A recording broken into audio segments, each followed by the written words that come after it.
और मेरे प्यारे भाई बहन लोग, क्या हाल चाल, कैसे हो आप सब एकदम बढ़िया। तो यार आज हम लोग स्पर्स का चैप्टर नंबर 3 जो कि है मनुष्यता वो पढ़ेंगे। मेरी आवाज थोड़ी डिफरेंट लग रही होगी क्योंकि यार मेरी तबीयत थोड़ी खराब है। कोई नहीं, थोड़ा सा एडजस्ट कर लो, है ना। ये जो कविता है ना तुम्हारी मनुष्यता, इसे मैथिली शरण गुप्त जी ने लिखा है, जो कि इंसानियत के बारे में हमें बता रहे हैं। हम बता रहे हैं कि एक इंसान कैसा होना चाहिए। एक इंसान को दूसरे इंसान की मदद करनी चाहिए, कुछ ऐसा करना चाहिए जिससे उसका समाज में नाम हो, अच्छे कर्म करने चाहिए ताकि मरने के बाद लोग उनको याद रखे। बहुत ही इजी चैप्टर है और मोटिवेशनल चैप्टर भी है। तो चलिए शुरू करते हैं और समझते हैं आज की इस कविता को। विचार लो कि मृत्यु हो, न मृत्यु से डरो कभी, मरो परंतु यो मरो कि याद जो करे सभी।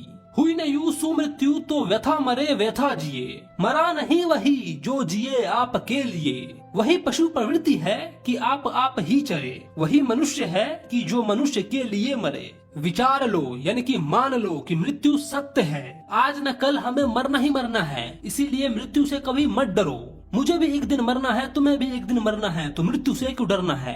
यानी कि मरो, लेकिन ऐसे मरो कि लोग तुमको याद रखे।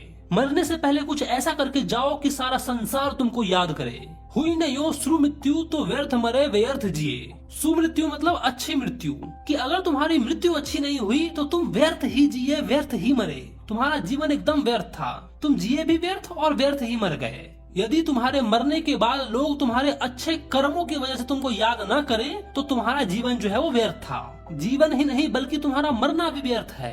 मरा नहीं वही कि जो जिए न आपके लिए। जो आपके लिए नहीं जिया वो तो पहले भी मरा हुआ था, अर्थात जो दूसरों के लिए नहीं जीता है वो तो वैसे भी मरा हुआ है, उसको कौन ही पूछता है। वास्तव में तो वही व्यक्ति अमर होता है जो अपना जीवन दूसरों की भलाई के लिए जीता है, क्योंकि अपने लिए तो जानवर भी जीते हैं, पशु पक्षी भी जीते हैं। वही लिखा हुआ है नेक्स्ट लाइन में, वही पशु प्रवृत्ति है कि आप ही चरे। कि केवल अपने स्वार्थ के लिए जीना तो पशु प्रवृत्ति है, जानवर के लक्षण है ये सारे। ऐसे लोग मनुष्य नहीं होते हैं। आप ही चरे यानी कि खुद के लिए सिर्फ चरा, खुद के लिए सिर्फ किया, दूसरों का कुछ भी नहीं सोचा। मनुष्य तो वो है जो दूसरे के लिए सोचता है, दूसरे के लिए करता है। वही मनुष्य है जो मनुष्य के लिए मरे। सच्चा इंसान वही है जो दूसरे की भलाई करता है और मानवता के लिए त्याग करता है, दूसरे इंसान के लिए मर मिटता है। उसी उदार की कथा सरस्वती बखानती, उसी उदार की धरा कृतार्थ भाव मानती। उसी उदार की सदा सजीव कृति कूजती, तथा उसी उदार को समस्त सृष्टि पूजती।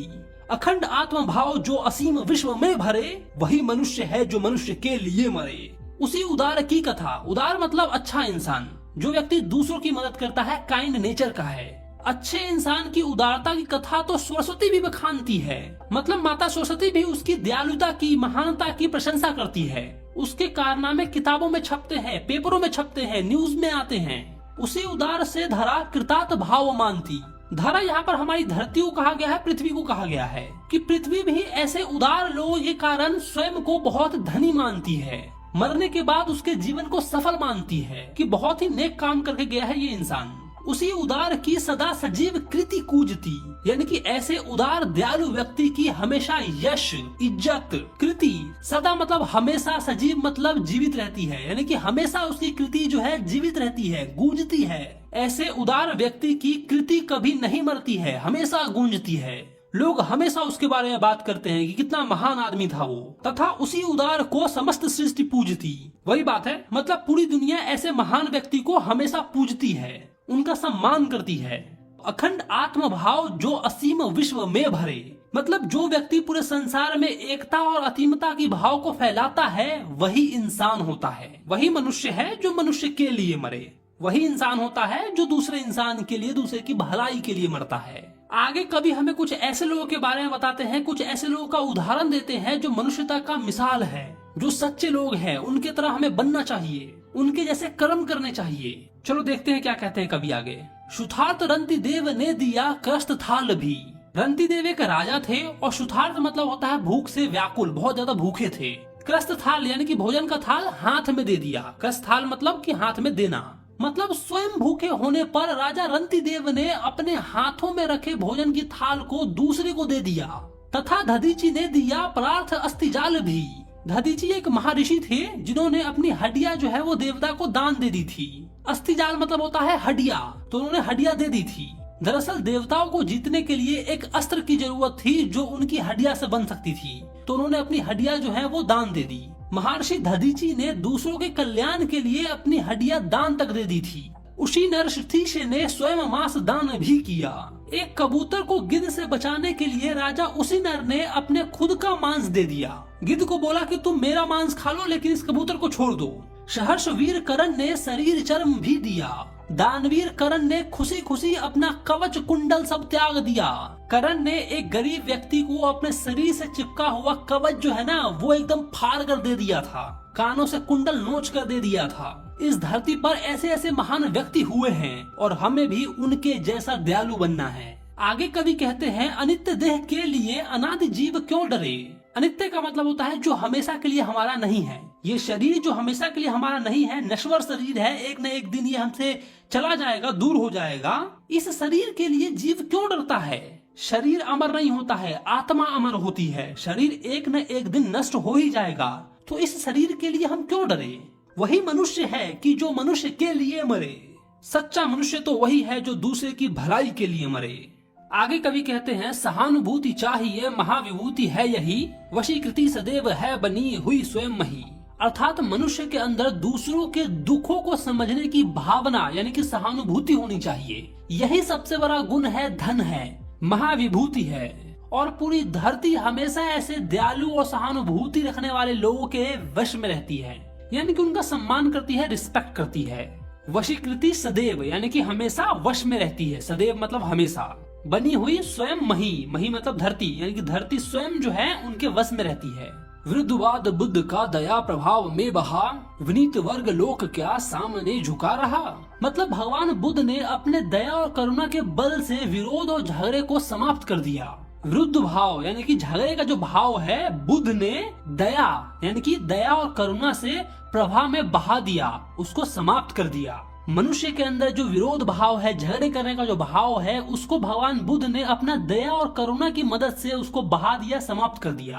और इसीलिए संसार के लोग विनम्र होकर उनके सामने झुकते हैं। यहाँ पर कभी पूछ रहे हैं, विनीत लोग वर्ग क्या सामने झुका रहा। कि भगवान बुद्ध ने विरोध को समाप्त कर दिया तो क्या लोग उनके सामने झुके नहीं, झुके ना।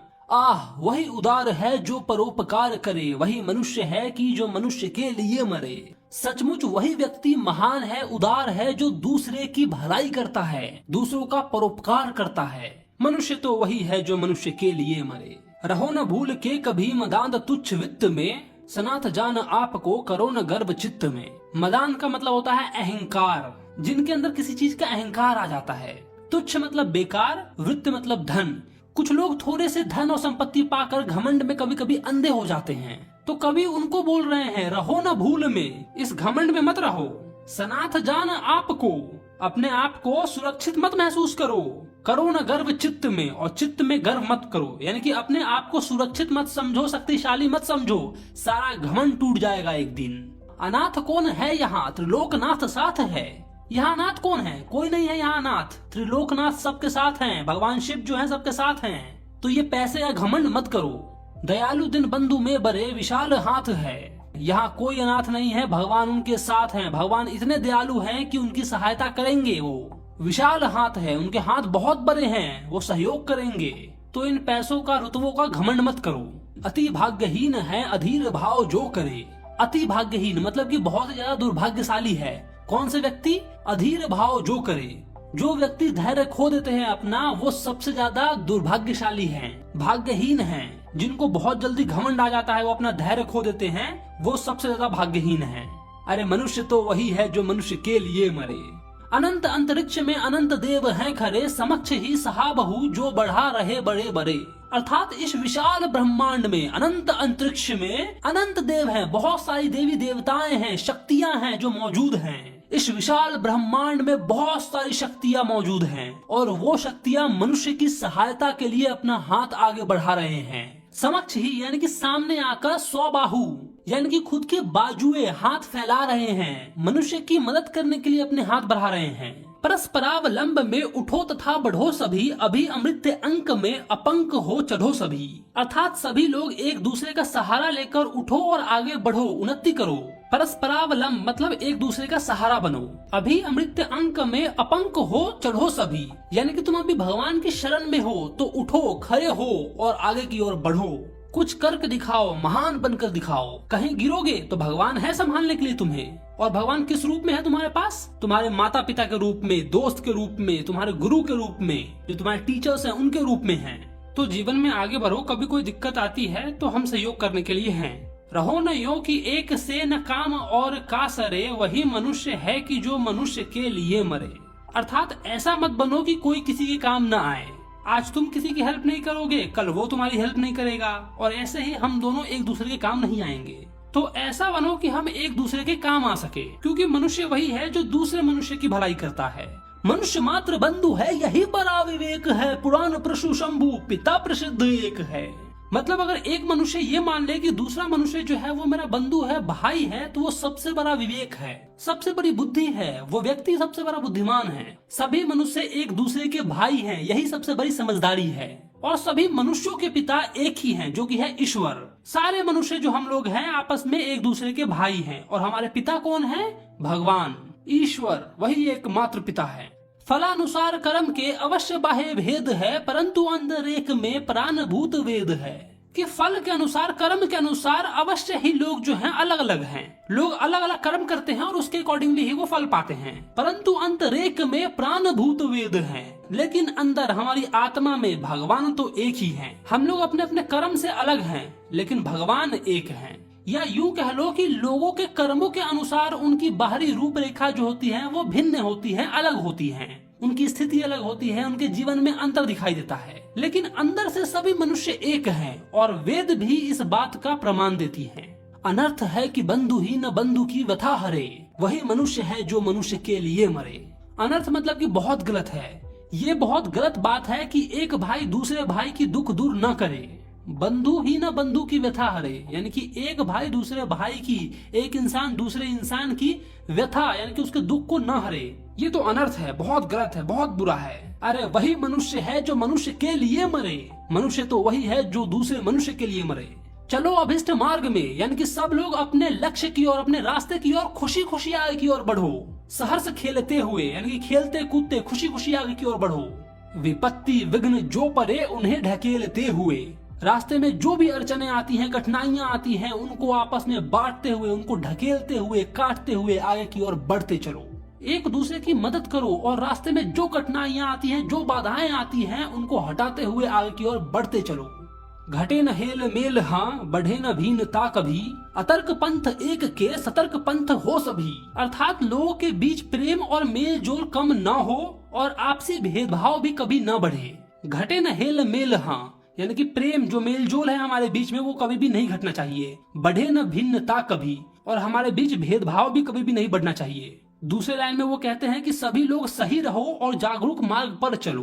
तुम सब सही हो, बस जागरूक हो जाओ और सही मार्ग पर चलो।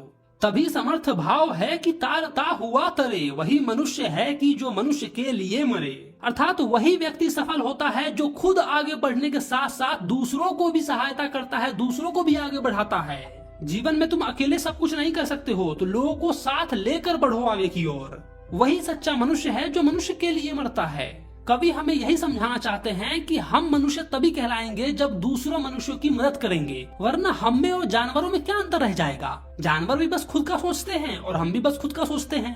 नहीं नहीं नहीं नहीं नहीं नहीं नहीं, एक अच्छा मानव बनना है, एक अच्छा मनुष्य बनना है तो अपने साथ साथ दूसरों की भी मदद करो। अगर तुम्हारे क्लास में कोई बच्चा वीक है तो उसकी भी हेल्प करो।